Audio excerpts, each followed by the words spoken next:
से मेरे ख्याल से जो है क्लियर हो रहा होगा आप लोगों को, ठीक है। तो जो है साइंटिस्टों ने अपना अपना व्यूज़ दिया और जो है जो उन्होंने दिया उसको हम लोग यहाँ पे देखना चाहते हैं, ठीक है। तो देखिए बच्चों, हम लोग बात कर रहे थे यहाँ से एटॉमिक स्ट्रक्चर की, है ना। हमने बोला कि जो है एक्चुअली जो 9th में आपने पढ़ा था उसको हम लोग पहले यहाँ लेके चलेंगे। और जो है एटम्स क्या है उस पर बहुत R&D होती रही है ना। तो आपको बताते हैं जनरली वैसे हम अगर देखें तो एटम्स को जो है हम लोग दो तरह से स्टडी किया, दो पार्ट में करते रहे। जैसे पहले हम लोग अगर बात करें क्लासिकल, है ना, तो क्लासिकल एटॉमिक मॉडल है, क्लासिकल, ठीक है। क्लासिकल एटॉमिक मॉडल की बात करेंगे, है ना। ये जो है जनरली अब देखा जाए तो पूछा पुराना हो गया है। और जो है हम देखेंगे क्वांटम मैकेनिकल मॉडल, ठीक है। क्वांटम जो है मैकेनिकल मॉडल, है ना। इसे जो है हम करंट मॉडल भी कहते हैं। और हम अगर बात करें, देखिए यहाँ से जो है क्वांटम मैकेनिकल मॉडल जो है इसको मॉडर्न मॉडल, है ना, जिसे मॉडर्न मॉडल या करंट मॉडल कहते हैं। आजकल जो है रिसेंटली इस पे काम हो रहा है। तो मॉडर्न, है ना, मॉडर्न मॉडल या कह सकते हैं करंट मॉडल, ठीक है। इसमें करंट मॉडल यही चल रहा है, ठीक है। अभी भी R&D चल रही है और रिसर्च तो देखिए होती रहेगी ना, हो सकता है अभी और भी मॉडिफिकेशन हो जाए। तो अब देखिए क्लासिकल मॉडल में जो है कई मॉडल हमने देखा। अगर हम बात करें यहाँ से तो जो है जैसे सिंपल सा डाल्टन साहब ने एक्सप्लेन किया ना, तो डाल्टन एटॉमिक मॉडल जो है की बात की गई। सबसे पहले डाल्टन साहब ने इसको एक्सप्लेन किया, ठीक है। उसके बाद थोड़ा सा चेंजेस हुआ और थॉमसन मॉडल आया, ठीक है। थॉमसन मॉडल एटॉमिक मॉडल, है ना। उसके बाद जो है थॉमसन के बाद रदरफोर्ड मॉडल, ठीक है, रदरफोर्ड मॉडल आया। और इसके बाद जो है रदरफोर्ड मॉडल के बाद जो है हम अगर देखें तो बोर्स मॉडल, ठीक है, बोर्स मॉडल है, बोर्स मॉडल। और बोर्स मॉडल जिसे जो है बोर्स मॉडल के बाद अगर हम देखें तो सिंपल जो है सोमरफेल्ड मॉडल, है ना, सोमरफेल्ड मॉडल। ये सभी जो है मॉडल्स जो है क्लासिकल में चले गए, है ना, सोमरफेल्ड मॉडल, ठीक है।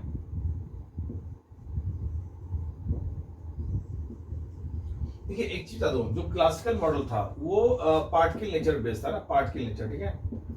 इसमें बताया गया कि पार्टिकल नेचर बेस्ड था, ठीक है। लेकिन जो है क्वांटम मैकेनिकल मॉडल है ये ड्यूल नेचर बेस्ड है, ठीक है। क्या ये ड्यूल नेचर पे, ठीक है, जो है इलेक्ट्रॉन की डबल नेचर को रिप्रेजेंट करता है। तो ड्यूल नेचर बेस्ड है और ये आपका मॉडर्न है। आज की डेट में हम लोग वर्क कर रहे हैं। ड्यूल नेचर मतलब बताया गया कि जो पार्टिकल है इलेक्ट्रॉन फंडामेंटल पार्टिकल है वो जो है आपका सिंपल सा पार्टिकल नेचर और वेव नेचर, है ना। पार्टिकल नेचर शो करता है और साथ में क्या है वेव नेचर शो करता है, ठीक है, वेव नेचर। तो ये जो है आपका क्वांटम मैकेनिकल मॉडल का फंडा क्लियर है। अब देखिए हम लोग जो है एक जनरल फ्लो चार्ट देखेंगे। अभी बेसिक बता रहे हैं, जो 9th में आपने पढ़ा उसकी बात कर रहा हूं, है ना।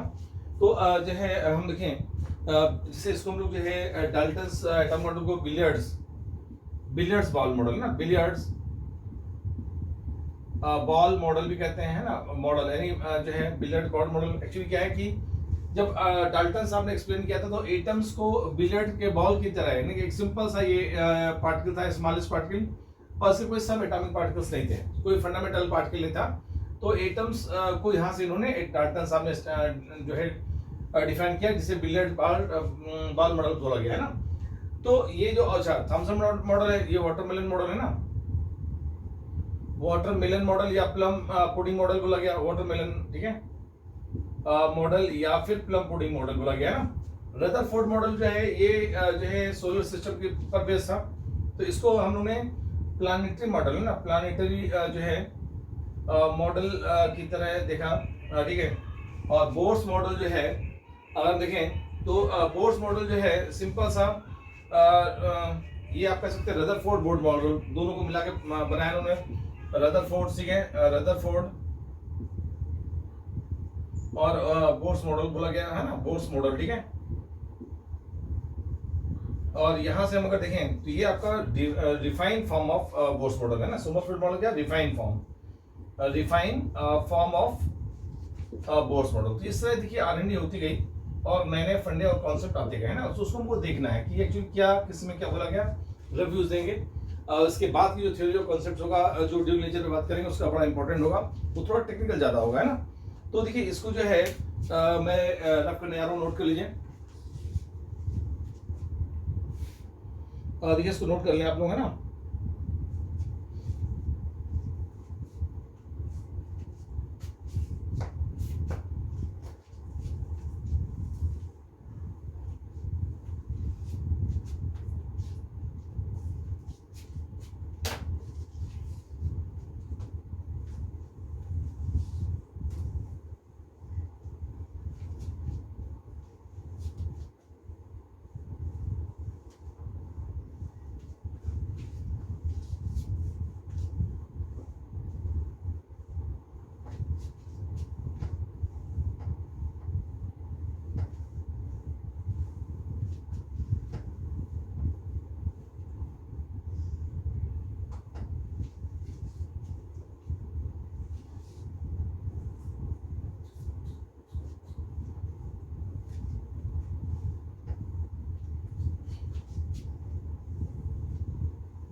देखिए अब अगर बात करें यहाँ से, ठीक है, तो देखिए सिंपल एक फ्लो चार्ट देखने जाते हैं। देखिए सिंपल सा जो स्टार्टिंग में जो है डाल्टन्स एटॉमिक मॉडल एक्सप्लेन किया गया है ना, ठीक है।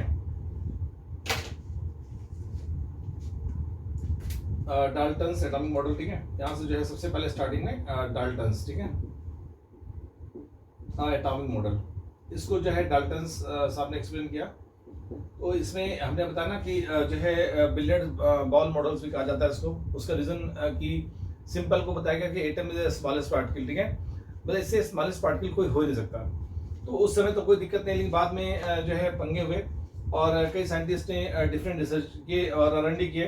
तो आपको बता दें है क्या, हम अगर देखें तो हमको लग रहा है नेट का इशू आ रहा है, ठीक है। इसको जो है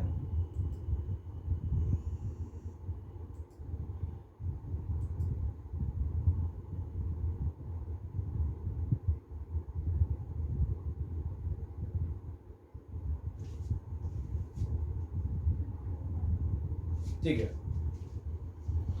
तो जैसे हम लोग अगर बात करें इसे तो यहाँ से डाल्टन एटॉमिक मॉडल की बात कर रहे थे, ठीक है। इसमें कई साइंटिस्टों ने कलाकारी की है ना। तो जैसे थॉमसन जो है थॉमसन साहब आए हैं ना, इन्होंने अपनी R&D की। जो है अगर हम देखें तो रदरफोर्ड साहब ने कलाकारी की है ना, ठीक है। गोल्ड स्टीन ने कलाकारी की, मतलब R&D किया, ठीक है, गोल्ड स्टीन, ठीक है। इसके अलावा जो है हम अगर देखें चैडविक साहब ने कलाकारी की। तो इन्होंने जो है देखा कि साहब ऐसा नहीं कि यहाँ पर एटम स्मॉलेस्ट पार्टिकल नहीं है, इसके अलावा भी स्मॉलेस्ट पार्टिकल है।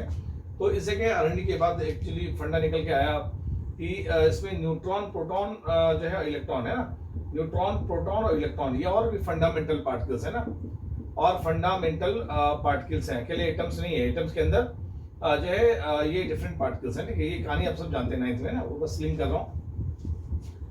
तो उसके बाद जो है ये बात तो सही है, ठीक है। इसके बाद फिर R&D हुई और रदरफोर्ड साहब ने कलाकारी की, ठीक है। रदरफोर्ड साहब ने बताया कि ऐसा नहीं है, इसमें एक न्यूक्लियस भी है। तो रदरफोर्ड साहब ने न्यूक्लियस की डिस्कवरी की है ना। तो न्यूक्लियस की डिस्कवरी यहाँ से हुई, इन्होंने अल्फा पार्टिकल बॉम्बार्डिंग की, दिखाऊंगा अभी आपको। तो इसमें जो है बताया कि जैसे न्यूक्लियस, इनका न्यूक्लियस है जिसमें न्यूट्रॉन और प्रोटॉन होता है और टोटल पॉजिटिव चार्ज सेंटर पे होता है ना, टोटल मास, और इसके अराउंड ऑर्बिट में इलेक्ट्रॉन मूव करते रहते हैं। लेकिन ये कलाकारी क्या होगी, ऑर्बिट में इलेक्ट्रॉन अगर मूव करते हैं तो ये जो है न्यूक्लियस में गिर जाएगा। तो यहाँ पर पंगा क्रिएट हुआ रदरफोर्ड के मॉडल में। इसके बाद रदरफोर्ड मॉडल के बाद जो है आपको बता दें बोर्स साहब ने जो है मॉडल को प्रेजेंट किया ना, बोर्स मॉडल, ठीक है। बोर्स मॉडल ने कहा न्यूक्लियस है जिसमें न्यूट्रॉन, प्रोटॉन है, इसी को आगे बढ़ाते हुए जो है हमने बोला ना बोर्स मॉडल जो है रदरफोर्ड का में ही मॉडिफिकेशन करके बनाया गया कि बताया कि फिक्स ऑर्बिट है जिसमें इलेक्ट्रॉन स्टेबल होता है और उसके अराउंड उस ऑर्बिट में इलेक्ट्रॉन मूव करता रहता है ना। इस तरह जो है ये बोर्स मॉडल आया, ठीक है। तो बोर्स मॉडल के बाद जो है थोड़ा और मॉडिफिकेशन हुआ और उस मॉडिफिकेशन में जो है हम इन्होंने सब सेल्स की बात की है ना। तो यहाँ सब एटॉमिक ऑर्बिट ऑर्बिट में सब एटॉमिक ऑर्बिट की बात की है ना। तो सोमरफेल्ड मॉडल, ठीक है। सोमरफेल्ड मॉडल में जो है इन्होंने सब एटॉमिक जो है ऑर्बिट की बात की। इनका सब न्यूक्लियस है और न्यूक्लियस की चारों तरफ जो है यहाँ पर न्यूक्लियस से पॉजिटिव चार्ज है और इसमें लॉन्गर एक्सिस और स्मॉलर एक्सिस है ना, इस पर बात की बताएंगे, एक्सप्लेन करेंगे। तो इस तरह जो है हम अगर देखें तो जो है मॉडर्न मतलब जो है क्लासिकल एटम मॉडल एक्सप्लेन किया गया ना, एटम मॉडल एक्सप्लेन किया गया। फिर जो है इसके बाद जो है क्वांटम मैकेनिकल मॉडल आया ना, क्वांटम मैकेनिकल मॉडल, ठीक है। तो क्वांटम मैकेनिकल मॉडल में जो R&D की गई क्वांटम मैकेनिकल मॉडल, ठीक है, ये मैं फ्लो चार्ट दे रहा हूँ, अब जिससे बताऊंगा तो आसान रहेगा। क्वांटम मैकेनिकल मॉडल्स में जो है बताया गया कि न्यूक्लियस है, और न्यूक्लियस में जो है न्यूट्रॉन और प्रोटॉन्स होते हैं, न्यूट्रॉन और प्रोटॉन्स होते हैं, प्रोटॉन पॉजिटिव चार्ज है। इसके अराउंड जो है बोला गया ऑर्बिट है, ये ऑर्बिट है, और इसको हम सेल भी कहते हैं, ठीक है। ये इसको KLM बोला गया, KLM, या फर्स्ट सेल, सेकेंड सेल और थर्ड सेल, ठीक है। तो ये जो है ये सेल है ना, इसको हम लोग सेल या फिर ऑर्बिट बोलते हैं ना, ऑर्बिट, ठीक है। और इसके अंदर इन्होंने कहा सब सेल के अंदर जो है सब सेल होता है ना, ये देखिए, या इसे हम सब ऑर्बिट कहते हैं, सब ऑर्बिट, ठीक है। क्लियर हो रहा है ये? तो यहां से जो है अगर देखें तो बहुत ध्यान समझिएगा, ठीक है, हम सब ऑर्बिट कहते हैं। और जो है इसमें जो है अगर देखें, वॉइस मेरी आ रही है आप लोग तक?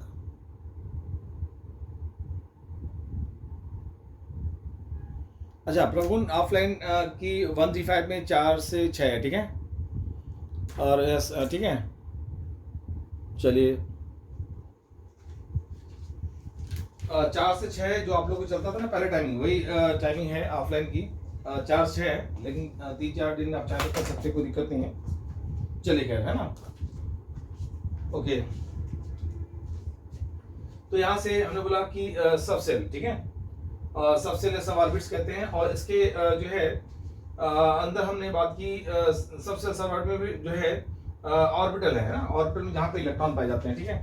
सब ऑर्बिट है, उसके अंदर जो है ऑर्बिटल्स हैं और जहाँ पे इलेक्ट्रॉन पाए जाते हैं। तो ये सारी कहानी जो है क्वांटम मैकेनिकल मॉडल में प्रेजेंट की गई, और ये जो है प्रेजेंटली वर्क कर रहे हैं हम लोग, इसमें पूरी रिसर्च कर रहे हैं, R&D चल रही है इसमें, और भी मॉडिफिकेशन होगा। यहीं से हमने SVDF ब्लॉक डिफाइन किया, ये आप लोग 9th में यहाँ तक पढ़ा, ठीक है, इसे नोट कर लीजिए। अब हम जो है मॉडल की बात करेंगे, तो डाल्टन्स में तो कोई मॉडल का फंडा ही नहीं, इन्होंने एटम्स को डिफाइन किया कि स्फेरिकल है, और जो है हमने बोला कि सिंपल सा बिलियर्ड बॉल मॉडल कहा गया इसको, है ना। इसके बाद थॉमसन मॉडल, जहाँ पर न्यूट्रॉन प्रोटॉन की डिस्कवरी हुई और उसके बाद थॉमसन मॉडल दिया गया, उसको देखने जा रहे हैं ना।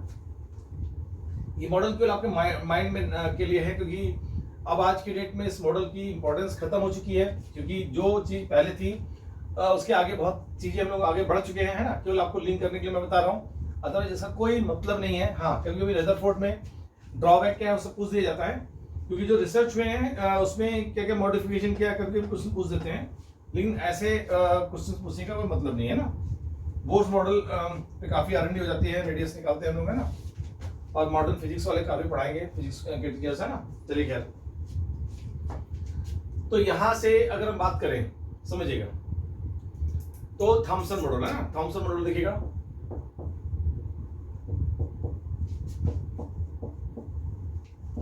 देखिए थॉमसन मॉडल जो है इसे हम प्लम पुडिंग मॉडल भी कहते हैं ना, प्लम पुडिंग मॉडल, ठीक है। पुडिंग इधर है ना, प्लम पुडिंग मॉडल, या फिर वाटरमेलन है ना, वाटरमेलन मॉडल, वाटरमेलन।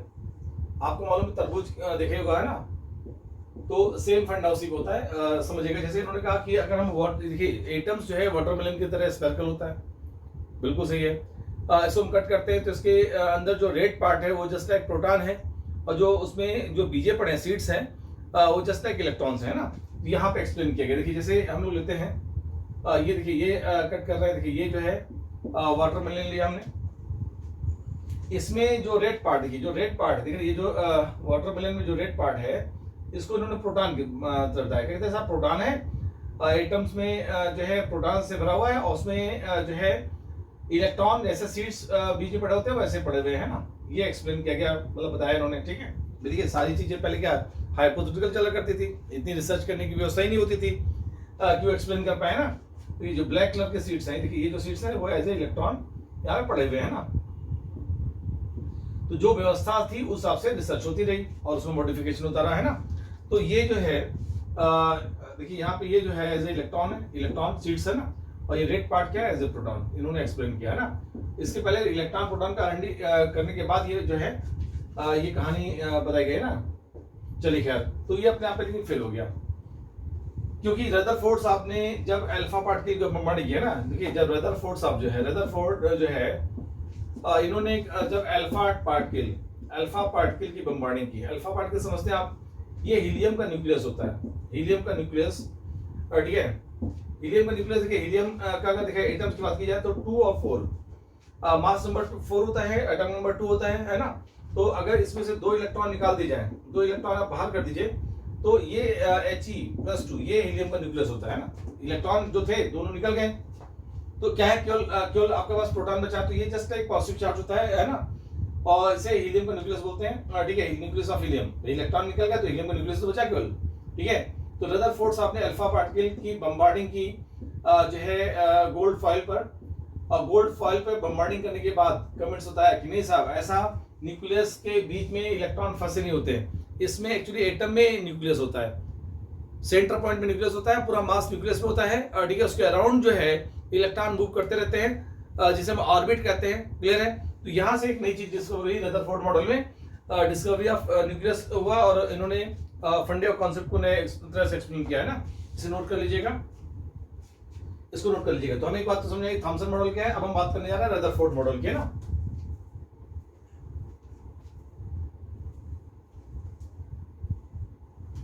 ये सब 9th का पार्ट लिंक करना जरूरी है हल्का सा, ठीक है, कि ये मॉडल है क्या।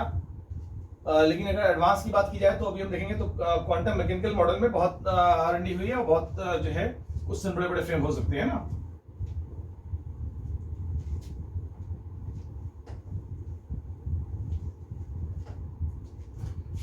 देखिए जैसे हम लोग बात कर रहे हैं यहाँ से रदरफोर्ड है ना, रदरफोर्ड मॉडल, ठीक है। रदरफोर्ड मॉडल की हम बात करें, समझिएगा। देखिए रदरफोर्ड मॉडल को जो है हम लोग सिंपल अगर देखें तो प्लानिटरी मॉडल भी कहते हैं ना, प्लानिटरी, ठीक है। जैसे जो है अगर देखें, जैसे आपको एक बात मालूम है, सोलर सिस्टम, ठीक है।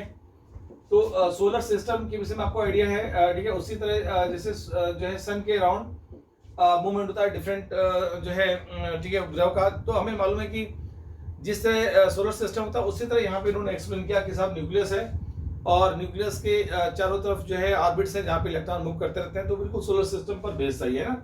इसे प्लानेटरी यानी प्लानेट जिस तरह होते हैं प्रेजेंट, उसी तरह यहाँ पर इलेक्ट्रॉन मूव करते हैं। तो उसको एक्सप्लेन किया, देखिए कैसे हुआ क्या। इन्होंने अभी मैंने बताया था अल्फा पार्टिकल बम्बार्डिंग की। अल्फा पार्टिकल क्या होता है, न्यूक्लियस ऑफ हीलियम होता है ना, +2 चार्ज होता है उस पर, है ना। तो देखिए गौर से देखिएगा, जैसे इन्होंने रेडियो एक्टिव एलिमेंट लिया, ठीक है। अगर हम देखें ये जो है रेडियो एक्टिव एलिमेंट दिया है, पोलोनियम है ना, पोलोनियम। पोलोनियम जो है ये रेडियो एक्टिव एलिमेंट है, रेडियो एक्टिव है ना, रेडियो एक्टिव। तो ये आपको मालूम है कि जो है न्यूक्लियर फिजन होता रहेगा और different alpha beta gamma rays निकालते रहेंगे, ठीक है। इसके बाद हुआ क्या कि पोलोनियम यहाँ से इन्होंने लेड का ब्लॉक लगा दिया, समझिएगा, लेड का ब्लॉक। ये अगर देखें बहुत गौर से देखिएगा, ये पीवी ब्लॉक है ना,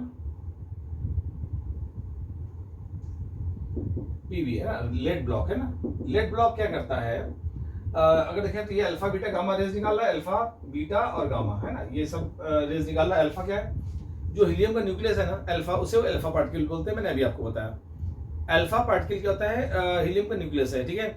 ऐसे बीटा क्या है, इलेक्ट्रॉन बीम है। तो आपको बता दें डिफरेंट टाइप के जो है यहाँ पे रेडियस दिख रहे हैं, अल्फा बीटा गामा रेज निकल रही है, डिफरेंट रेज निकल रही है।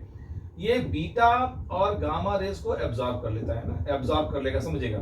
इसमें क्वेश्चन पूछ दिए जाते हैं, है ना, फेल तो हुआ नहीं, मॉडिफिकेशन होता रहा, नए नए चेंजेस आता रहे। तो कुछ जो टेक्निकल टर्म है आज भी पूछ दिया जाता है, तो टेक्निकल टर्म्स क्लियर होना जरूरी होता है ना।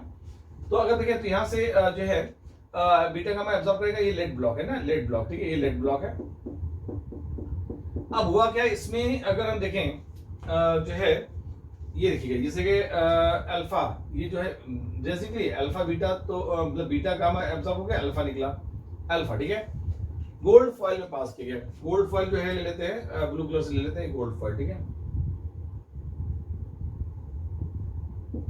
ये क्या है, गोल्ड फॉइल है ना, बहुत पतली सी पत्ती लेते हैं, सोने की पत्ती, ठीक है। और हम देखें तो बोर्ड फाइल में पास किया गया और उसमें जो है उसके समझिएगा जब उन्होंने रेस पास की और यहाँ से देखिए सिंपल सा देखिए यहाँ से रेस आई और देखिए जो ये अल्फा आ रही है ना, इससे टकराई और टकराने के बाद स्कैटरिंग हो गई। अब इसमें देखिए डिटेक्टर लगा दिया, ये देखिए डिटेक्टर लगाए, देखिए यहाँ से जो है आप देखिएगा ये डिटेक्टर है, ठीक है, ये जो है डिटेक्टर है, ये इसका काम क्या बताइए, ये जिंक सल्फाइड का डिटेक्टर लेते हैं डिटेक्टर, ठीक है, ये डिटेक्ट करता है क्योंकि अल्फा पार्टिकल जब निकलती है ना तो ब्लिंक होते हैं, ब्लिंकिंग होती है और ब्लिंकिंग से आइडेंटिफाई करते हैं कि अल्फा पार्टिकल यहाँ टकरा रहा है ना, फ्लोरोसेंट पे जैसे दिखते हैं। यहाँ से अगर देखें तो ये जो है अल्फा पार्टिकल, ये ऐसे क्या यहाँ क्या ब्लिंक किया, ऐसे क्या ब्लिंक किया है ना, ये ऐसे क्या ब्लिंक किया, ऐसे क्या ब्लिंक किया, ये सारे डाटा कलेक्ट करने के बाद उन्होंने जो है रिसर्च करने के बाद डाटा दिया, मतलब सारे पॉइंट्स को एनालिसिस करने के बाद फिर उन्होंने परफेक्ट बताया कि एक्चुअल में कि आइटम जो है इसमें बहुत ढेर सारे न्यूक्लियस है, बहुत ढेर सारे न्यूक्लियस है, ठीक है, ऑब्वियसली गोल्ड फॉइल है तो न्यूक्लियस बहुत ढेर सारे होंगे। तो इस डिटेक्टर बेसिस पे जिंक सल्फाइड डिटेक्टर है और फिर उन्होंने कमेंट किया कि एक्चुअली आइटम्स होता कैसा है ना, तो इन्होंने कहा कि साहब नहीं ऐसा जो है इनका न्यूक्लियस है, इन्होंने बताया क्या न्यूक्लियस है, समझिएगा ये बोल रहे हैं न्यूक्लियस है, इसको रब कर रहा हूँ, ठीक है, यहाँ इसको नोट कर लीजिए, फिर दिखाता हूँ। इनका एक सेंटर पॉइंट है जहाँ पे जो है प्रोटॉन होता है और पॉजिटिव चार्ज होता है और वहीं से जो है डिफ्लेक्शन होता है, ठीक है, तो उसे नोट कर लीजिए, फिर दिखाता हूँ आप लोगों को। ये जो देख रहा है रेड कलर, ये जो है ना ये सब अल्फा पार्टिकल है, अल्फा पार्टिकल है ना, ये सब अल्फा पार्टिकल्स हैं, ठीक है, डिफ्लेक्शन हो रहा है ना, डिफ्लेक्शन बेसिस पे रिजल्ट एनालिसिस किया गया, ठीक है, इसको मैं रख कर रहा हूँ। देखिए यहाँ से जो है समझिएगा सोलर सिस्टम की बात कर रहे थे हम लोग,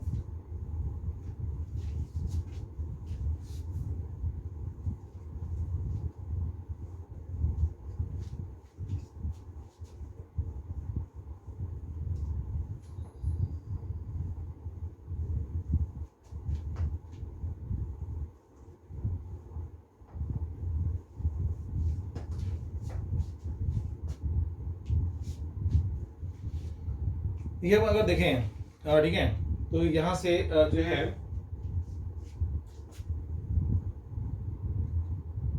देखिए न्यूक्लियस हम ले लेते हैं, देखिए यहाँ से लिया इन्होंने का न्यूक्लियस सब सेंटर पॉइंट है और इसके अराउंड जो है ये इनका ऑर्बिट्स है,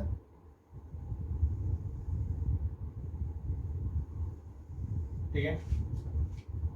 अब न्यूक्लियस में क्या है, टोटल पॉजिटिव चार्ज है, ना, न्यूट्रॉन प्रोटॉन, इससे पहले न्यूट्रॉन प्रोटॉन की अलग हो चुकी थी, तो ऑब्वियसली जब पॉजिटिव चार्ज है न्यूक्लियस क्या पॉजिटिव चार्ज है तो देखिए अल्फा पार्टिकल क्या है, अल्फा पार्टिकल आपको मालूम है, अल्फा पार्टिकल जो है पॉजिटिव चार्ज है, हीलियम का न्यूक्लियस है इसलिए He+2 बोलते हैं, तो ये अल्फा पार्टिकल होता है, अल्फा का +2 चार्ज होता है, यानी ये पॉजिटिव चार्ज पार्टिकल है। और जब पॉजिटिव चार्ज पार्टिकल को देखिए सेंटर पे अगर जाता है, सेंटर पे जाएगा तो क्या होगा, ऐसे गया और ये पूरा पूरा रिफ्लेक्ट हो जाएगा, क्योंकि प्लस और प्लस में रिपल्सन होगा। अगर अल्फा पार्टिकल को लोग पास किया सेंटर पॉइंट से, तो सेंटर पॉइंट से देखिए ये न्यूक्लियस प्लस चार्ज है, इसमें प्लस चार्ज है, तो ये प्लस प्लस में रिपल्सन होगा, रिटर्न आ जाएगा, ठीक है। अब देखिए यहाँ से जो है ये गया, तो यहाँ देखिए न्यूक्लियस के पास से जब गुजरेगा तो ये प्लस चार्ज, इसमें प्लस में रिपल्सन होगा, थोड़ा सा डिफ्लेक्शन हो जाएगा, यहाँ से ऐसे गया, ये रिपल्सन हुआ, डिफ्लेक्शन हो गया, देख रहे हैं, तो ये जो है डिफ्लेक्शन हो रहा है ना। देखिए यहाँ से फिर देखिए गया थोड़ा सा, फिर डिफ्लेक्ट हुआ, लेकिन उतना कम डिफ्लेक्ट हुआ क्योंकि रिपल्सन कम हो गया, डिस्टेंस जाने पे डिफ्लेक्शन हुआ लेकिन कम हुआ, ठीक है। अब ये जैसे और दूर गया, देखिए ये जैसे गया तो स्टेट निकल गया, देखिए स्टेट निकल गया, देखिए ये स्टेट निकल रहा है, ये स्टेट निकल रहा है, बहुत ढेर सारे पार्टिकल जो है स्टेट निकल जाते हैं, देखें आप, ये देखिए ये जो है अगर देखेंगे तो ये देखिए स्टेट निकला, क्योंकि न्यूक्लियस से बहुत दूर है, देखिए न्यूक्लियस से बहुत दूर तो स्टेट निकल रहा है। तो मतलब आपको बताते हैं जो यहाँ से अगर देखा जाए तो डिफ्लेक्शन, एंगल ऑफ डिफ्लेक्शन जो है क्या 0 है, और यहाँ अगर देखा जाए, अगर देखें गौर से देखिएगा, ये जो है देखिए, ये अगर देखा जाए, ये देखिए, ये देख रहे हैं, ये थीटा, ये एंगल ऑफ डिफ्लेक्शन है, स्टेट से जो एंगल जा रहा है उसे बोलते हैं एंगल ऑफ डिफ्लेक्शन। अगर ये देखिए, ये देखिए, ये जो है ना यहाँ से देखा जाता है, ये थीटा क्या है, एंगल ऑफ डिफ्लेक्शन है, थीटा क्या है, angle of deflection, angle of deflection, देखिए इस डाटा से पता क्या चला, समझिएगा, एंगल ऑफ डिफ्लेक्शन, और एन जो है नंबर ऑफ जो है अल्फा पार्टिकल, ठीक है, नंबर ऑफ डिफ्लेक्टेड पार्टिकल्स कह सकते हैं, देखिए यहाँ से नंबर ऑफ पार्टिकल स्कैटर्ड है ना, एन जो है ये स्कैटरिंग हो रही है ना, स्कैटरिंग हो रही है, तो नंबर ऑफ अल्फा पार्टिकल है ना, अल्फा पार्टिकल स्कैटर्ड है ना, कितने पार्टिकल स्कैटर्ड हो रहे हैं, इसमें हम देखिए कमेंट्स करते हैं यहाँ पर। एक बात तो कंफर्म हो गई, इससे जब इन्होंने डाटा ऑब्जर्व किया तो देखा तो बहुत कम अमाउंट में जो है पार्टिकल सेंट्राइज रिवर्स हुए है ना, 180 डिग्री, देखिए जस्ट 180 डिग्री पे चले गए, और कहीं सीधे स्ट्रेट जा रहे हैं ना 0 डिग्री पर है ना, तो 180 डिग्री पे रिफ्लेक्शन मतलब रिफ्लेक्शन हो गया, तो इसका मतलब बहुत छोटा सा पार्ट है एटम में जिसमें पॉजिटिव चार्ज है। इसके अलावा जो है कई एलिमेंट हल्के से डिफ्लेक्ट हुए हैं, देखिए हल्का सा डिफ्लेक्शन हुआ, हल्का सा डिफ्लेक्शन हुआ, और बहुत ढेर सारे अल्फा पार्टिकल स्ट्रेट निकल गए। इसका मतलब इन्होंने कहा सर एटम में छोटा सा पार्ट है, बहुत छोटा सा पार्ट जिसमें न्यूक्लियस है, और बहुत बड़ा सा पार्ट है जहां पर सिंपल सा अगर देखा जाए तो इलेक्ट्रॉन्स जो है मूव करते रहते हैं ना, न्यूक्लियस के पास है, थोड़ा डिफ्लेक्शन और थोड़ा डिफ्लेक्शन, मतलब डिफ्लेक्शन वेरी करता गया, तो मतलब जो नंबर ऑफ स्कैटर्ड पार्टिकल, कितने पार्टिकल स्कैटर्ड हो रहे हैं, वो एंगल ऑफ डिफ्लेक्शन के इनवर्सली प्रोपोर्शनल होते हैं। मतलब देखिए यहां से थीटा भी इसी में, इसमें अलग है, इसमें अलग है, आगे हमने कई दिखाया नहीं, कई ढेर सारे होंगे, तो एंगल ऑफ डिफ्लेक्शन डिपेंड करेगा कि जो है सिंपल सा वो मतलब जो नंबर ऑफ पार्टिकल हैं वो थीटा के इनवर्सली होगा ना, मतलब ये एंगल देखिए समझिएगा, सिंपल सा नंबर ऑफ स्कैटर्ड पार्टिकल बहुत ढेर सारे डाल रहे हैं, थीटा अगर बढ़ेगा तो नंबर ऑफ स्कैटर्ड पार्टिकल कम हो जाएंगे, नंबर ऑफ स्कैटर्ड पार्टिकल देखिए तो यहाँ जो है थीटा बहुत ज्यादा बढ़ गया, 180 डिग्री है ना, तो नंबर ऑफ स्कैटर्ड पार्टिकल बहुत कम है यहाँ पर, इसका मतलब छोटा सा पार्ट है ना। ये अगर ग्राफिकली देखा जाए तो देखिए इसके लिए अगर देखा जाए तो यहाँ से एक बात समझिएगा, ये जो ग्राफ रिप्रेजेंट कर रहा है जो है रेक्टेंगुलर हाइपरबोला को, ये सब शायद मैथ्स वाले आपको बताएंगे कि अगर fx इक्वल टू ठीक है 1/x होता है, इसे बोलते हैं रेक्टेंगुलर हाइपरबोला है ना, रेक्टेंगुलर हाइपरबोला है ना, इसको बोला जाता है रेक्टेंगुलर हाइपरबोला, और डोमेन रेंज के बाद मैथ्स वाले बताएंगे हाइपरबोला, ठीक है। तो इसमें ग्राफ जो है अगर हम देखेंगे तो ये मतलब कह सकते हैं y equal to fx equal to 1/x है, तो यहाँ पे वही चीज है, हम y एक्सिस पे क्या कर रहे हैं, number of particle alpha particle को रिप्रेजेंट कर रहे हैं, और जो है x एक्सिस पे जो है एंगल ऑफ डिफ्लेक्शन को रिप्रेजेंट कर रहे हैं। तो ग्राफ जो है ऐसे जाएगा, देखिए ये ऐसे ग्राफ जाता है, पूछा जाता है, ध्यान रखिएगा है ना, रदरफोर्ड मॉडल में पूछा जाएगा, क्योंकि graph n is directly proportional to 1/θ है, तो ये ग्राफ जो है रेक्टेंगुलर हाइपरबोला को रिप्रेजेंट करता है, और इसी ग्राफ को हम ड्रा कर रहे हैं, तो ये fx होगा, अगर fx और ये जो है x है, तो ग्राफ ऐसे जाएगा, इसे बोलते हैं रेक्टेंगुलर हाइपरबोला है ना, इसे जानते होंगे आप लोग 9th 10th पढ़ा है, और अभी तो पढ़ाएंगे फिजिक्स वाले ना और मैथ्स वाले। चलिए खैर, तो ये रिप्रेजेंट कर रहा है, ये जो डाटा ऑब्जर्व किया गया, देखिए ये पॉइंट्स वाइज ग्राफ ड्रा किया गया ना, उससे रिजल्टेंट निकल के आया कि साहब यहाँ तो जो है नंबर ऑफ पार्टिकल जो स्कैटर्ड हो रहे हैं, वो स्कैटर्ड हो रहे हैं ना, इस जो स्कैटरिंग हो रही है वो थीटा के इनवर्सली प्रोपोर्शनल है, कोई दिक्कत इस जगह, ठीक है। जो बेसिक कहानी स्टोरी बताई गई डाटा ऑब्जर्व होने पे, उस समय जो साधन अवेलेबल था उस हिसाब से किया गया ना। इसके अलावा इन्होंने जो है देखा सेकंड जो n है वो साइन की पावर 4 θ/2 है ना, ये इसके डायरेक्टली होता है। थर्ड जो देखा गया, जो नंबर ऑफ पार्टिकल स्कैटर्ड हैं वो काइनेटिक एनर्जी, जो इनकी काइनेटिक एनर्जी है ना, उसके स्क्वायर के इनवर्सली प्रोपोर्शनल होते हैं। के ई जो है ना, ये काइनेटिक एनर्जी को रिप्रेजेंट कर रहा है, kinetic energy of this alpha particle, kinetic energy है ना, तो ये जो है अब काइनेटिक एनर्जी, ठीक है। तो फाइनली रदरफोर्ड मॉडल से एक रिजल्टेंट निकल के आ गया कि जो है कि एटम्स में एक न्यूक्लियस होता है, और उस न्यूक्लियस में टोटल पॉजिटिव चार्ज होता है, और वो पार्ट बहुत छोटा होता है क्योंकि नंबर ऑफ पार्टिकल बेसिस पे उन्होंने डिसाइड किया, और जो डिफ्लेक्शन हुआ, डिफ्लेक्शन बेसिस दिखाया कि छोटा है, और उसके पास जो गुजर रहे हैं उनमें डिफ्लेक्शन ज्यादा था, और दूर से गुजर रहे हैं उनमें डिफ्लेक्शन और कम हुआ, और दूर गया और डिफ्लेक्शन कम, और दूर डिफ्लेक्शन हुआ नहीं, सीधे निकल गए है ना। तो इससे जो है डिसाइड हुआ कि न्यूक्लियस है, उसके चारों तरफ ऑर्बिट्स हैं, और उस ऑर्बिट्स में इलेक्ट्रॉन मूव करता रहता है, ये रदरफोर्ड साहब ने कमेंट्स किया, ठीक है। लेकिन ड्रॉबैक क्या हुआ है, इसको नोट कर लीजिए, फिर देखते हैं ड्रॉबैक क्या आया, देखिएगा।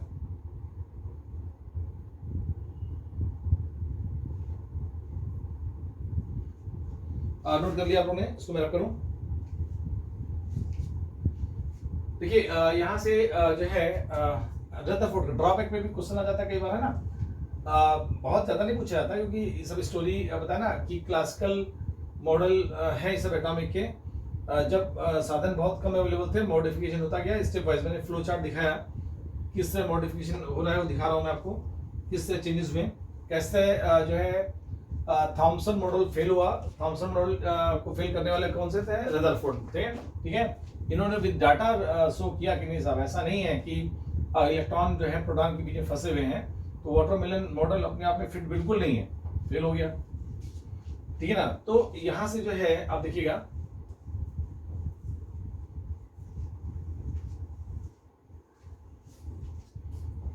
बहुत ही गौर से देखिएगा, ठीक है। हम अगर देखें तो देखिए जो ड्रॉबैक है ना, हम अगर देखें ड्रॉबैक, ठीक है, ड्रॉबैक में जो है अगर देखा जाए बहुत ध्यान से, तो पहले मैक्सवेल इलेक्ट्रोडायनामिक थ्योरी फेल हो गए ना, मैक्सवेल है ना, मैक्सवेल इलेक्ट्रो डायनामिक थ्योरी है ना, डायनामिक थ्योरी क्या हो गई, थ्योरी फेल हो गई। क्यों फेल हो गई? तो फेल भाई, अगर उन्होंने कहा कि साहब जो है, इन्होंने बोला कि न्यूक्लियस है और उसके अराउंड इलेक्ट्रॉन एक ऑर्बिट में मूव कर रहे हैं, तो ये तो पॉसिबल नहीं है। क्यों नहीं पॉसिबल है? इनका सब ऐसा है कि अगर न्यूक्लियस है प्लस चार्ज है और इलेक्ट्रॉन मान लीजिए हमने लिया यहाँ पर, ठीक है, इलेक्ट्रॉन जो है एक चार्ज पार्टिकल, अगर जो है एक चार्ज पार्टिकल मूव कर रहा है, तो ऐसे में पॉजिटिव चार्ज के अराउंड, तो क्या होगा, एनर्जी लॉस करेगा, और एनर्जी लॉस करेगा तो उसको जो है मूव करते करते जो है वो न्यूक्लियस में गिर जाएगा और जो है एटम्स कोलैप्स कर जाएगा, है ना, एटम्स कोलैप्स कर जाएगा। तो देखिए इलेक्ट्रॉन है मान लीजिए, ये मूव कर रहा है, देखिए ऐसे से मूव कर रहा है, देखिएगा ऐसे मूव करते करते क्या ये न्यूक्लियस में गिर जाएगा और एटम कोलैप्स हो जाएगा। तो इन्होंने बोला कि ये 10 की पावर माइनस 8 सेकेंड, समझिएगा 10 की पावर माइनस 8 सेकेंड में कोलैप्स कर जाएगा, ठीक है। तो यहां से एक बात तो कंफर्म हो गई कि साहब ये पंगा है, जो उन्होंने बोल तो दिया कि सब जो है न्यूक्लियस है उसके अराउंड इलेक्ट्रॉन मूव कर रहे हैं, तो वहां से जो मैक्सवेल साहब ने इतनी R&D की थी चार्ज पार्टिकल पर इलेक्ट्रोडायनामिक थ्योरीज में, तो वो तो अपने आप में पंगा हो रहा था। तो इसमें जो है और आगे भी चेंजेस किए गए, ठीक है। दूसरा ये जो है हाइड्रोजन स्पेक्ट्रम को एक्सप्लेन नहीं कर पाए, है ना, हाइड्रोजन सिंगल इलेक्ट्रॉन सिस्टम को जो है स्पेक्ट्रम को एक्सप्लेन नहीं कर पाए, यानी हाइड्रोजन स्पेक्ट्रम को ये एक्सप्लेन नहीं कर पाए ना, तो ऐसे में जो है एक्सप्लेन करने में फेल हो गया, ठीक है। तो ऐसे में जो है कहीं ना कहीं रदरफोर्ड का मेजर ड्रॉबैक था, काफी कुछ सही दिखा उनको, और ठीक है, और रदरफोर्ड ने इसे बताया भी न्यूक्लियस, तो इन्होंने कहा साहब न्यूक्लियस जो है, न्यूक्लियस, ठीक है, इसका जो रेडियस है, रेडियस वो 1 फर्मी के बराबर होता है, इससे फर्मी डिसाइड हुआ है ना, रेडियस जो है न्यूक्लियस का रेडियस क्या, 1 फर्मी, 1 फर्मी मतलब 10 की पावर माइनस 15 मीटर, या कह सकते हैं 10 की पावर माइनस 13 सेंटीमीटर फर्मी में ना। और न्यूक्लियस का जो एटम है, एटम का रेडियस अगर बात की जाए, एटम्स की रेडियस है ना, एटम्स जो रेडियस है, रेडियस लमसम जो है 10 की पावर माइनस 8 मीटर या 10 की पावर माइनस 10 सेंटीमीटर के आसपास होता है, ठीक है। यहाँ से न्यूक्लियस की रेडियस निकाली 1 फर्मी के बराबर, ठीक है। और अगर देखा जाए तो जो है सिंपल सा, अगर देखा जाए न्यूक्लियस बहुत छोटा सा पार्ट है और उसके सराउंडिंग बहुत बड़ा एटम्स भाई -3 या -15 है, बहुत बड़ा पार्ट है ना। चलिए खैर, ये यहाँ से फर्मी निकल गया है कि 1 फर्मी होता है। और हम लोग जो है देखेंगे यहाँ से बोर्स मॉडल की बात करेंगे ना, बोर्स मॉडल में बहुत डिस्कशन नहीं करेंगे, बात बोर्स मॉडल को बाद में देखेंगे डिटेल में, ठीक है। तो जो है इसे नोट कर लीजिए। हम थोड़ा फंडामेंटल पार्टिकल पहले देख लें ना। तो यहाँ से फंडामेंटल पार्टिकल यहाँ से डिस्कवरी हो चुकी थी, ठीक है। और उस फंडामेंटल पार्टिकल में अगर बात की जाए तो इलेक्ट्रॉन, प्रोटॉन, न्यूट्रॉन है, थोड़ा सा उसको देख लेते हैं, उस टर्म देख लेते हैं, और ठीक है। और फिर कुछ जो है बेसिक फंडामेंटल पार्टिकल है जो आप फिजिक्स में पढ़ेंगे, neutrino, anti neutrino, positron, meson, है ना, एक्सेट्रा। तो अभी देखिए एक बात तो नोट कर लिया आप लोगों ने, तो यहाँ से जो चीजें निकल के आई है ना, रदरफोर्ड मॉडल से जो निकल के आई उसको देखते हैं, ठीक है। ध्यान रखिएगा, मैक्सवेल इलेक्ट्रोडायनामिक थ्योरी को जो है एक्सप्लेन नहीं कर पाए, इनके हिसाब से 10 की पावर माइनस 8 सेकेंड, समझ रहे हैं आप, मतलब बहुत कम समय में जो है एटम्स जो है कोलैप्स कर जाएगा, इलेक्ट्रॉन न्यूक्लियस में गिरेगा और एटम कोलैप्स कर जाएगा, है ना, जो चीज नहीं हो सकती, जो मतलब, तो यहाँ पर जो है ये ड्रॉबैक रहा। देखिएगा सब आप लोग 9-10 में पढ़ा हुआ है, ये जस्ट रिवीजन है, इसलिए फास्ट दे रहा हूं मैं। अब देखिए यहाँ से हम अगर देखें तो जो है फंडामेंटल पार्टिकल, ठीक है, फंडामेंटल पार्टिकल्स की हम अगर बात करें तो जैसे हम अगर देखें, समझिए जैसे इलेक्ट्रॉन है ना, इलेक्ट्रॉन,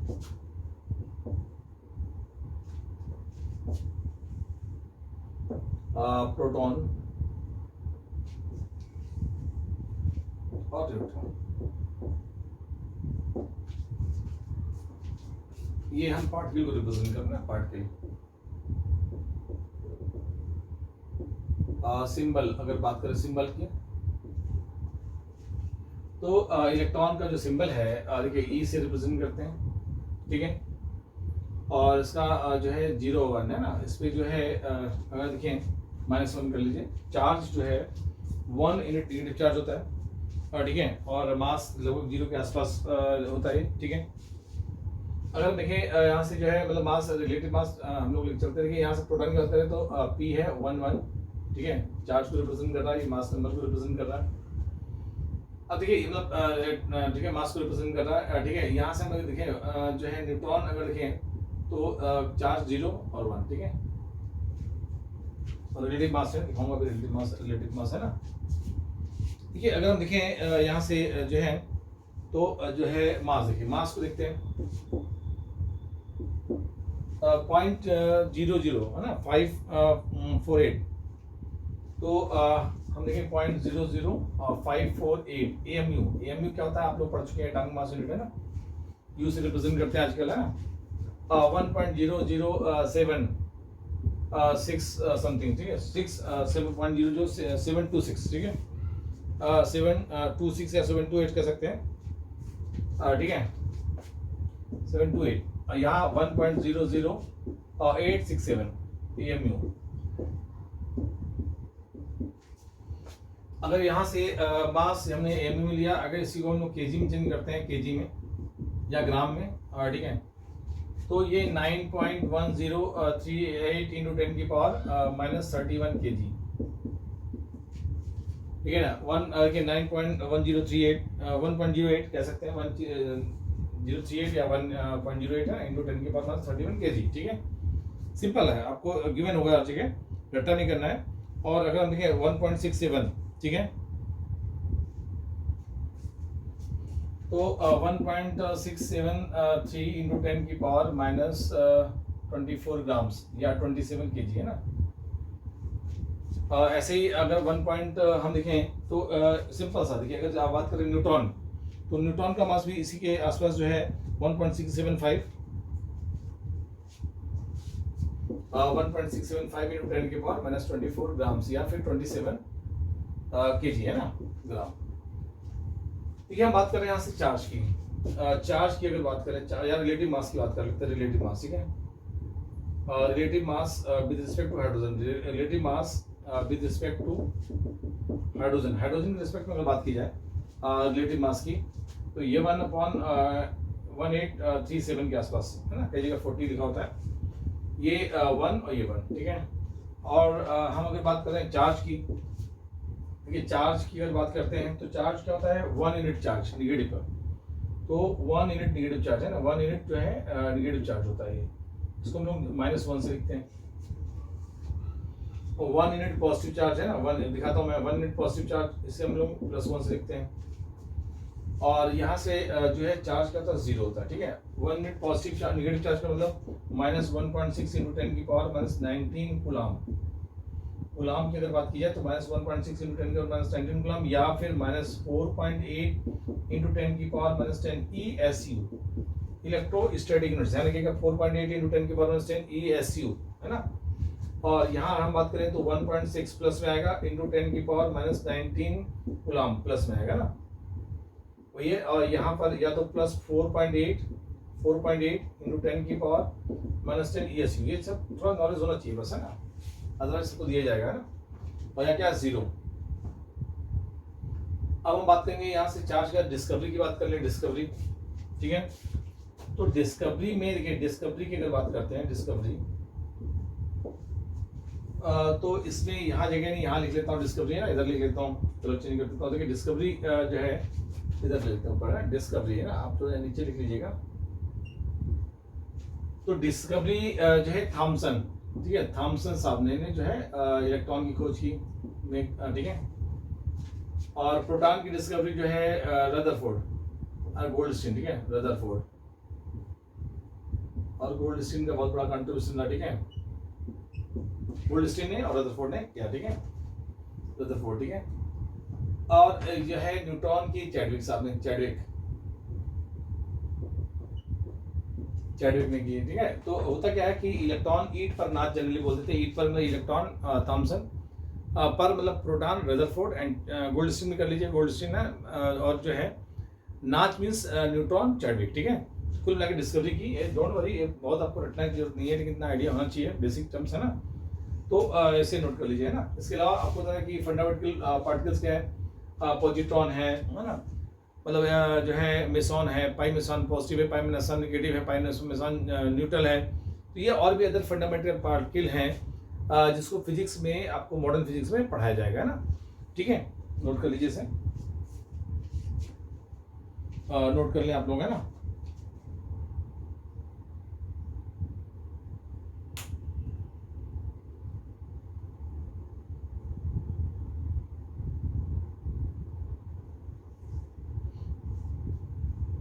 इसको मैं रख कर रहा हूँ ना, जैसे देखिए है क्या,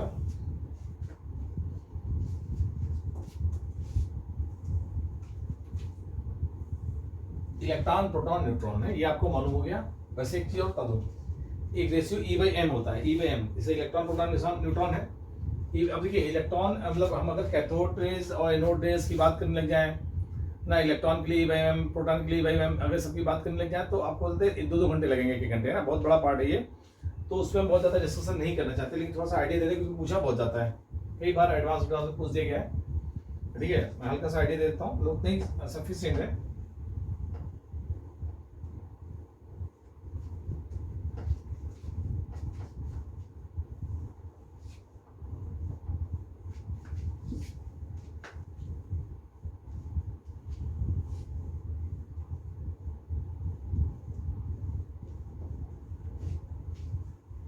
देखिए जैसे मैंने बताया ना कि जो है अदर फंडामेंटल है ना, अदर फंडामेंटल पार्टिकल है, सब एटॉमिक पार्टिकल, सब एटॉमिक पार्टिकल है ना, इसमें ज्यादा डिस्कशन नहीं करना मेरे को।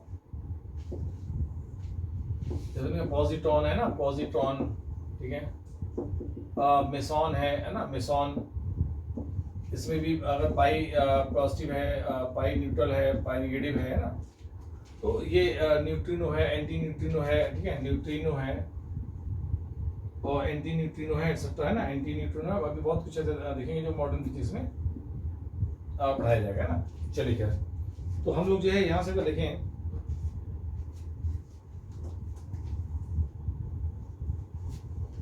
देखिए जैसे कैथोड रेज जो है ना, कैथोड रेज E/m रेशियो है, स्पेसिफिक चार्ज रेशियो है ना, स्पेसिफिक, थोड़ा सा देख लेते हैं, स्पेसिफिक चार्ज रेशियो है ना, ये मतलब पूछ देते हैं, आइडिया वाले भी पूछ देते हैं बहुत ज्यादा, इसे बोलते हैं E/m, है ना, रेशियो, स्पेसिफिक चार्ज रेशियो का E/m, E मतलब चार्ज और m मतलब मास, है ना, E/m की बात कर रहे हैं। तो आपको बता दूं कैथोड रेज के लिए, समझिएगा, कैथोड रेज के लिए E/m जो है specific charge ratio always constant होगा। देखिए जैसे हमने लिया तो E/m यानी कह सकते हैं specific charge ratio, specific charge ratio of cathode rays, है ना, of cathode rays is constant. देखिए इज कांस्टेंट, ये मतलब कांस्टेंट रहता है, बदलता ही नहीं है, ठीक है ना। और सेकेंड E/m यानी स्पेसिफिक चार्ज रेशियो जो है ऑफ एनोड रेज, है ना, anode is depend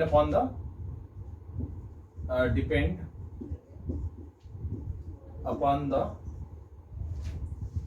gas filled और इन डिस्चार्ज ट्यूब, है ना, डिस्चार्ज ट्यूब। देखिए एक्चुअली क्या होता है, डिस्चार्ज ट्यूब में कौन सी गैस फिल की है, यहाँ बोला ना e m ratio of cathode rays is constant, it's doesn't depend, it's does not depend, है ना, does not depend upon the gas, है ना, अपॉन द गैस, ठीक है, filled in the discharge tube. देखिए जैसे आपको बता दूं कि जो कैथोड रेज है, कैथोड रेज समझिएगा, जो कैथोड रेज है ये निगेटिवली चार्ज है, इलेक्ट्रॉन बीम है ना, इलेक्ट्रॉन बीम है, और ये पॉजिटिव चार्ज है एनोड रेज। एनोड रेज क्या था, पॉजिटिव चार्ज है। होता क्या है कि हम लोग इलेक्ट्रिक डिस्चार्जिंग कराते हैं, इसमें देखिए नॉर्मल बता रहा हूँ, इलेक्ट्रिक डिस्चार्जिंग कराते हैं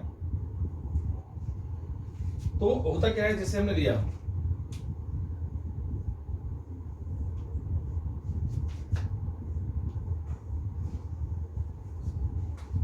देखिए यहाँ से पॉजिटिव चार्ज है ना, ये प्लस चार्ज है जिसे बोलते हैं एनोड, और ये कैथोड है, ठीक है, ये माइनस चार्ज है, ठीक है, ये कैथोड है, ठीक है।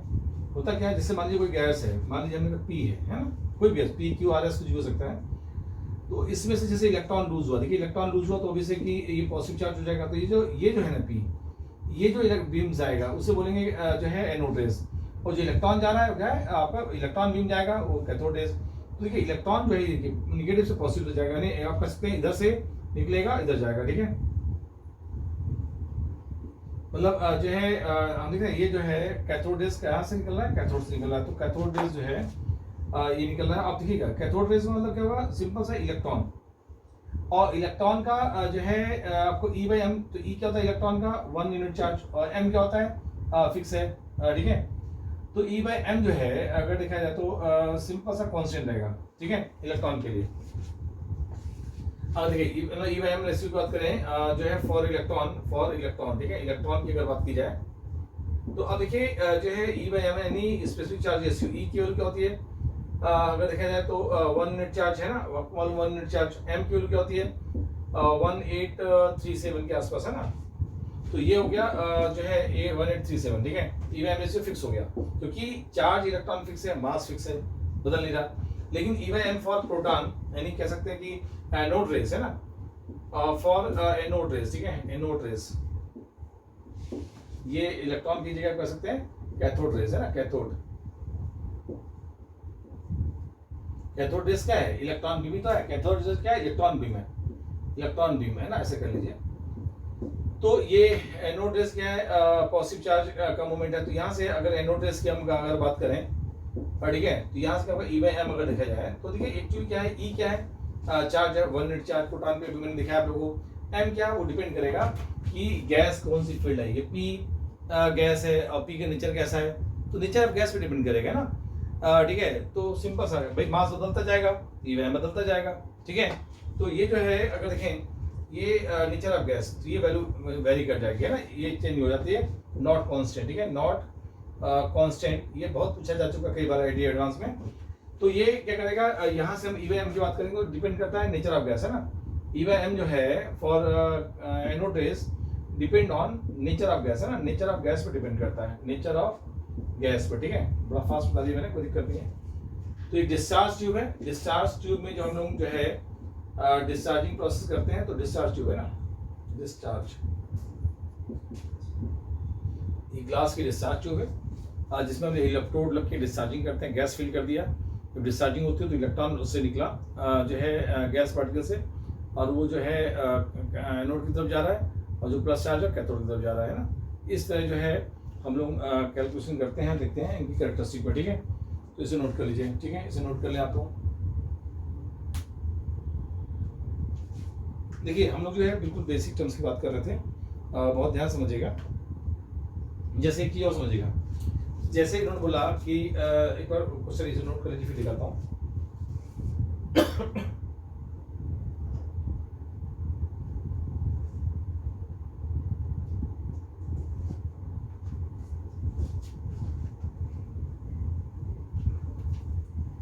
अगर पूछा गया है ना कैथोड रेज और एनोड रेज, देखिए ये तो बता दिया मैंने आपको, है ना, कि e by m ratio cathode rays का तो कांस्टेंट होता है, लेकिन एनोड रेज का कांस्टेंट नहीं होता है, वेरिएबल होता है, ये डिपेंड करता है कि गैस कौन सी फिल की गई है, नेचर ऑफ गैस पे डिपेंड करेगा ना। और जैसे इलेक्ट्रॉन प्रोटॉन अगर हम बात करें, इलेक्ट्रॉन प्रोटॉन और हीलियम अल्फा पार्टिकल और न्यूट्रॉन, ठीक है, ये सब में पूछ दिया जाए कि स्पेसिफिक चार्ज रेशियो का सीक्वेंस क्या होगा, ये भी पूछा जा चुका है एडवांस में, है ना,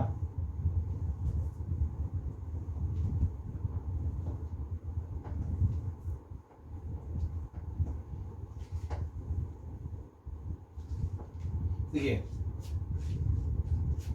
जैसे कह रहे हैं कि जो है राइट द सीक्वेंस है ना, अगर बोल दिया राइट द सीक्वेंस है ना, sequence of specific charge ratio, specific charge ratio मतलब E बाई एम है ना, ये बताना है, of electron, proton, neutron and alpha particle. अभी मैं बता चुका हूँ अल्फा पार्टिकल्स क्या होता है।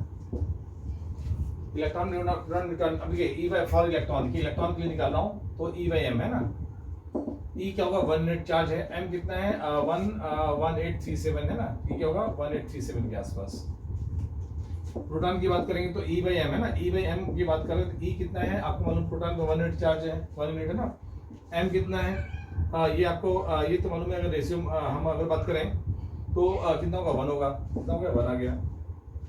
न्यूट्रॉन की बात करें तो E बाई एम है ना, चार्ज कितना है 0, ठीक है, और M जो है 1 यूनिट है तो 0 आ गया है ना, 1 यूनिट है।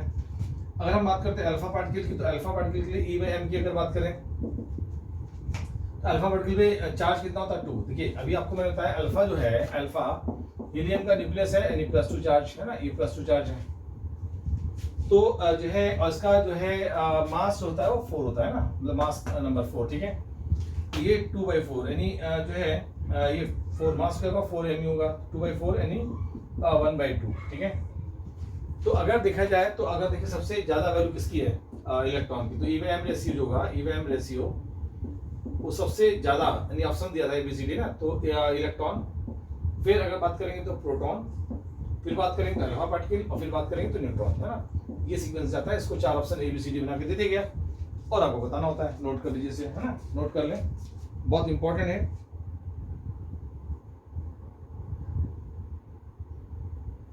E बाई एम रेशियो ना बहुत इंपॉर्टेंट है, कई बार जो है एडवांस में कई तरह से पूछा जा चुका है और बहुत इंपॉर्टेंट कॉन्सेप्चुअल पार्ट है ना।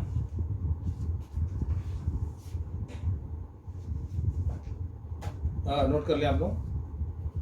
देखिए एक बात समझिएगा, जो है जनरली एटम को रिप्रेजेंट करने का तरीका हम लोगों ने यहाँ देखा, एक्स जो है यहाँ मान लीजिए हम लिखा ए और ये लिखा हमने एम।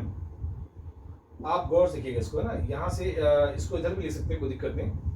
जो एम है वो मास नंबर को रिप्रेजेंट करता है, मास नंबर को, है ना, और ए जो है ये एटॉमिक नंबर को रिप्रेजेंट करता है।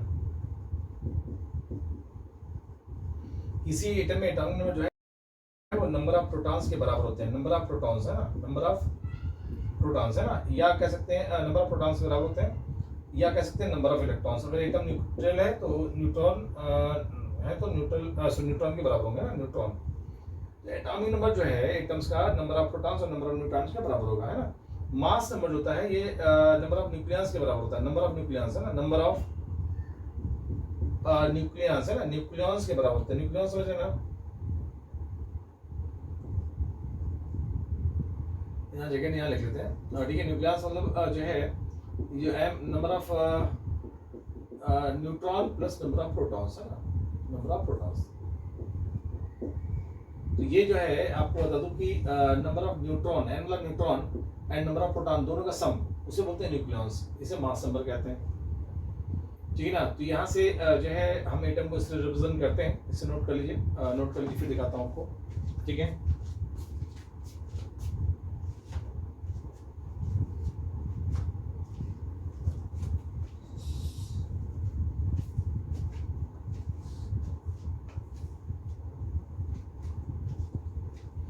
सारे टर्म्स बेसिक हैं, जो बहुत देखिए, जैसे कुछ चीज़ें तो बहुत इंपॉर्टेंट है, बहुत पूछी जाती हैं, हर चीज़ को देखना है हम लोग को, है ना, और समझना है कि वह है क्या, इलेक्ट्रॉन एनोड के लिए, कैथोड के लिए, किसी भी फंडामेंटल पार्टिकल के लिए कैसे निकालेंगे, ठीक है।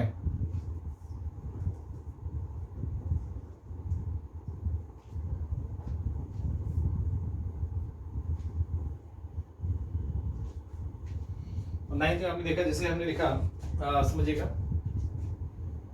हम अगर बात करें यहां से,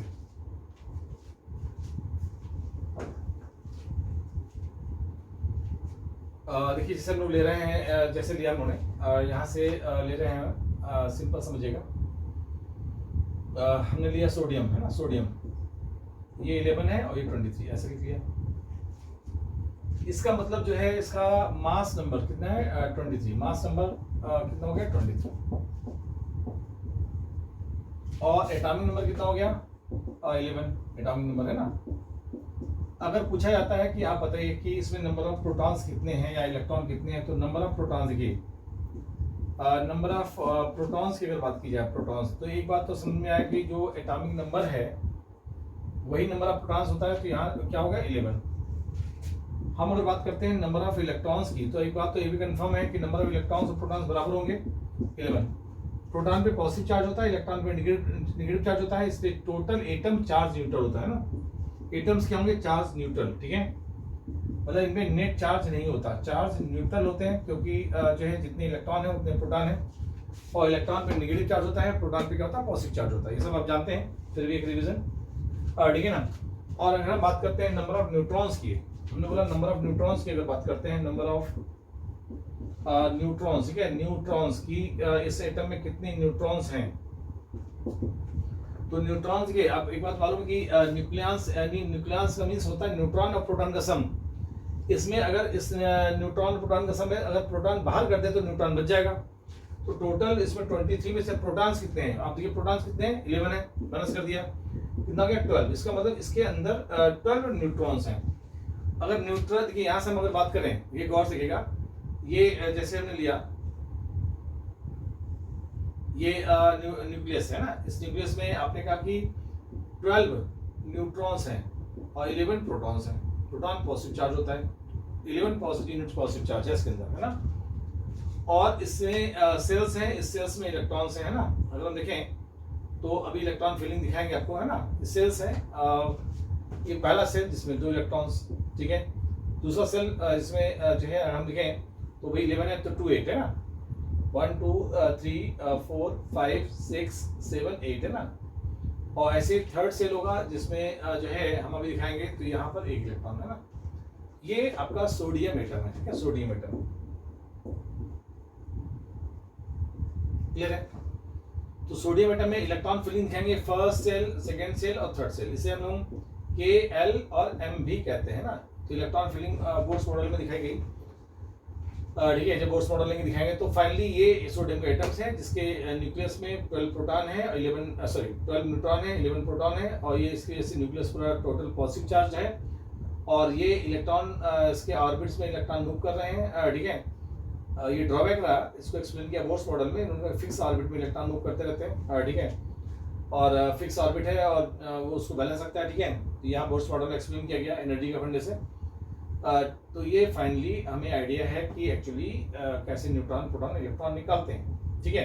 अगर आयन होता तो आयंस में हमेशा न्यूक्लियस से नहीं निकलेगा, इलेक्ट्रॉन जो है निकलेगा, उसी बेसिस पे इलेक्ट्रॉन निकलेगा तो पॉजिटिव चार्ज आएगा, इलेक्ट्रॉन आएगा तो नेगेटिव चार्ज आएगा। इसे नोट कर लीजिए, फिर देखते हैं, ठीक है। जैसे हमने लिया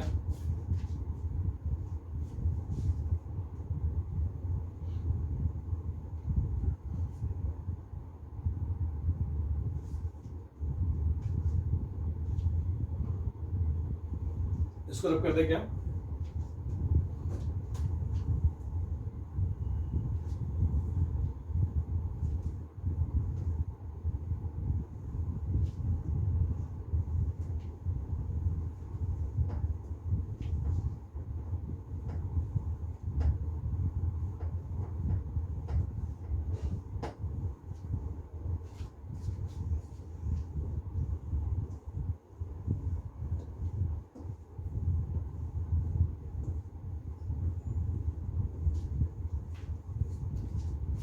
जैसे मान लीजिए मैंने कहा कि यहाँ से हमने लिया मैग्नीशियम ले लिया, या हमने जो है एल्यूमिनियम ले लिया, ठीक है,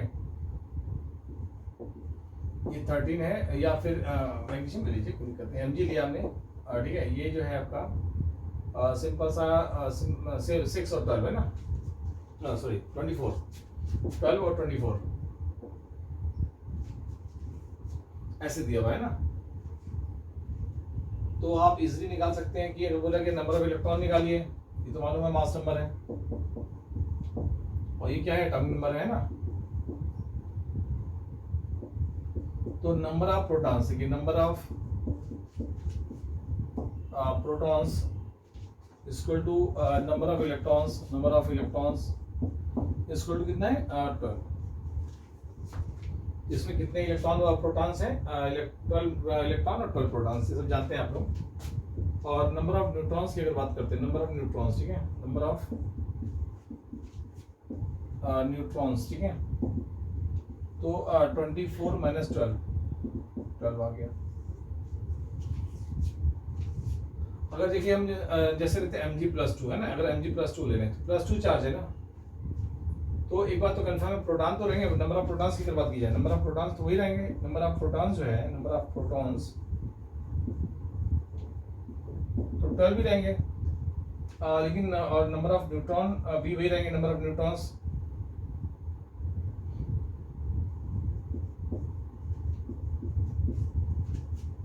भी वही रहेंगे 12, लेकिन अगर नंबर ऑफ इलेक्ट्रॉन्स की बात की जाए, नंबर ऑफ इलेक्ट्रॉन्स है ना, तो इलेक्ट्रॉन 2 निकल गए, तो होगा 12 माइनस 2 यानी 10, +2 चार्ज है ना, तो 2 निकल गए, ठीक है ना। इस तरह हम लोग जो है एसडी कर सकते हैं, आराम से नोट कर लीजिए। देखिए यहाँ से हम लोग जो है बात करेंगे आइसोटोप्स की, आइसोबार्स की। कुछ टर्म्स है ना, कुछ टर्म्स यूज करते हैं हम लोग आइसोटोप्स, और फिर आइसोबार्स की बात करेंगे।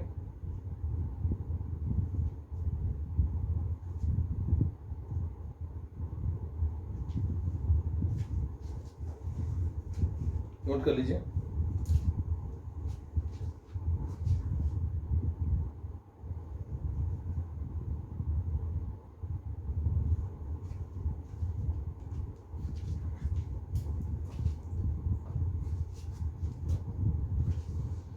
चलिए खैर, आइसोटोप्स में हम लोग परसेंटेज अबंडेंस निकालना भी देखेंगे, तो कल इसको देख लेंगे, कल नेक्स्ट टर्न है ना। तो देखिए अभी आप लोग का 246 में रिदम और प्रभुगुण है ना, मिस्टी 246 में क्लास अभी कुछ दिन चलाएंगे, और उसके बाद हम लोग सारा टाइमिंग सेट कर लेंगे ना।